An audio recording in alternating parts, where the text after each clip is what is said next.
Bonjour les apprenants.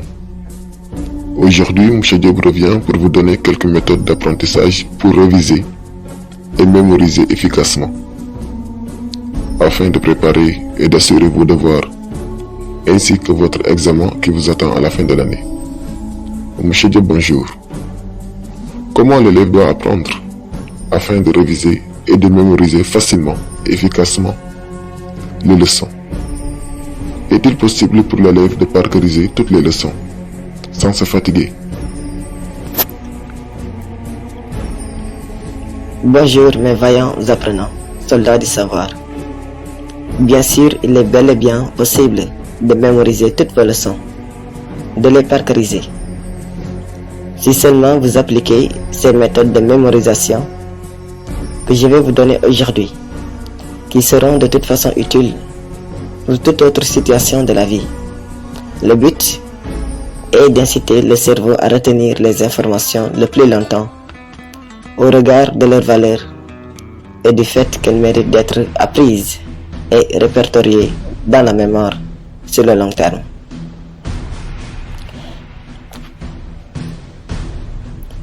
On vous a toujours appris que pour mémoriser vos leçons, vous devez forcément les relire le soir même. Or, vous ne savez pas toujours comment procéder pour une relecture efficace qui vous offre la possibilité de mémoriser le contenu plus rapidement et durablement. Vous êtes toujours en quête des méthodes et techniques d'apprentissage les plus pertinentes. Le plus souvent, vous avez du mal à relire les cours le soir venu. Et vous n'arrivez pas parfois à vous concentrer et vous vous retrouvez lassé, surtout lorsque vous passez des heures à répéter vos leçons sans rien retenir. Vous ne savez pas toujours comment procéder pour relire les cours de façon efficace et pertinente. Il est très courant que l'apprentissage et les exercices vous ennuient à mourir et vous n'y trouvez pas grand intérêt. C'est souvent le cas pour les cours traditionnels, qui se basent essentiellement ou uniquement sur des cours magistraux, où le prof est devant les élèves. C'est pourquoi aujourd'hui, je vais vous donner quelques clés pour vous en sortir malgré. Numéro 1. Il faut toujours discuter la leçon apprise avec autrui. En discutant la leçon apprise avec autrui qui peut être un camarade de classe, un professeur, peu importe, vous signalez son importance à votre cerveau. Vous pouvez même procéder à une séance question-réponse pour mieux cerner le sujet dans tous ses aspects. Numéro 2. Il faut mettre en place des cartes mémoire, c'est-à-dire des agendas, des petits cahiers où vous prenez notes. Ces petits cahiers où vous prenez notes sont des fiches sur lesquelles vous avez noté une information au recto et une autre donnée qui lui est associée au verso. Il est très courant de mettre une question sur l'une des faces et la réponse sur l'autre, ou encore un théorème et sa formule.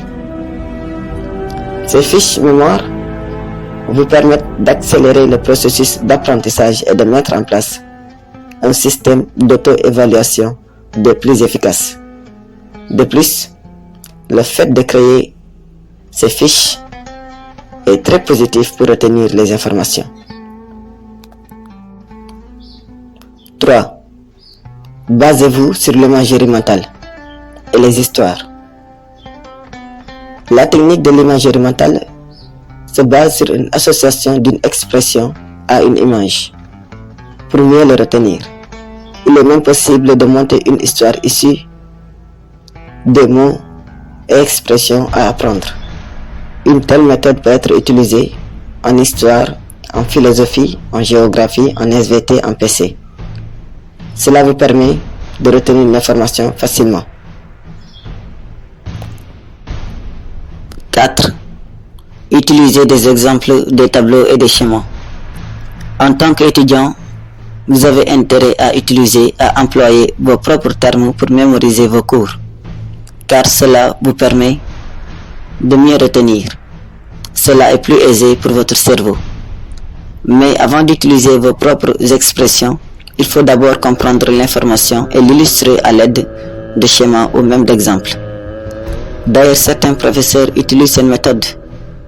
Moi, par exemple, j'ai l'habitude d'utiliser cette méthode pour permettre aux élèves de mieux comprendre les leçons en les présentant sous forme de schéma en utilisant plusieurs craies de couleur dans l'explication d'une leçon.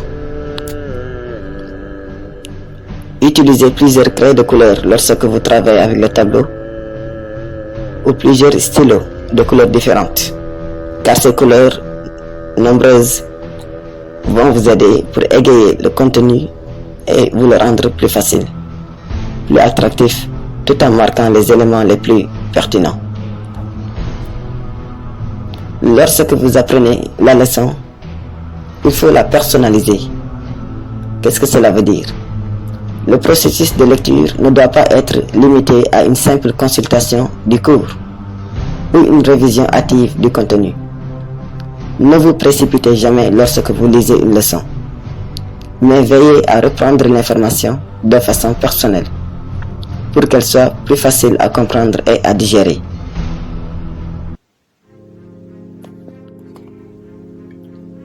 « 5. Utilisez la méthode du cultivateur. Comme un cultivateur qui cultive, qui arrose son champ, vous devez apprendre à faire de même. Qu'est-ce que cela veut dire? Ici, l'apprentissage ressemble beaucoup à l'arrosage d'une pelouse et de ce fait, il convient plus de prévoir des séances courtes à intervalles réguliers que des séances longues au contenu condensé.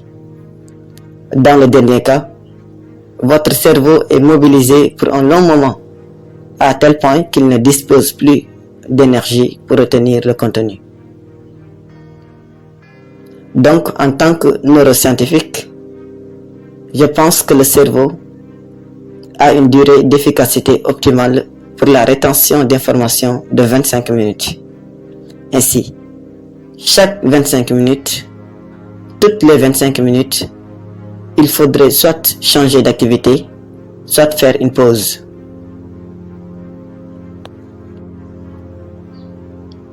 Après avoir appris une leçon, il faut toujours prévoir de revoir cette leçon 2 ou 3 jours plus tard.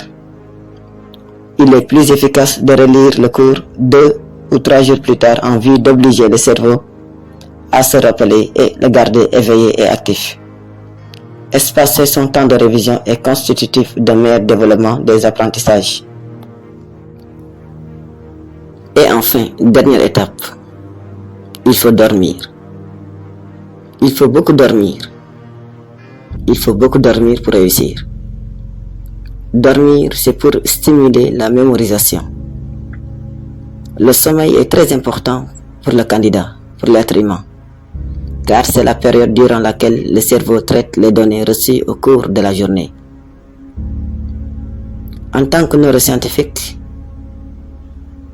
je pense qu'après une séance d'apprentissage, il vaut mieux dormir, même pour une petite durée, car ce sommeil dynamise la mémoire et la généralisation comme il stimule la découverte des régularités. Pour parler plus simple, je veux dire tout simplement, pour mieux apprendre, il faut dormir.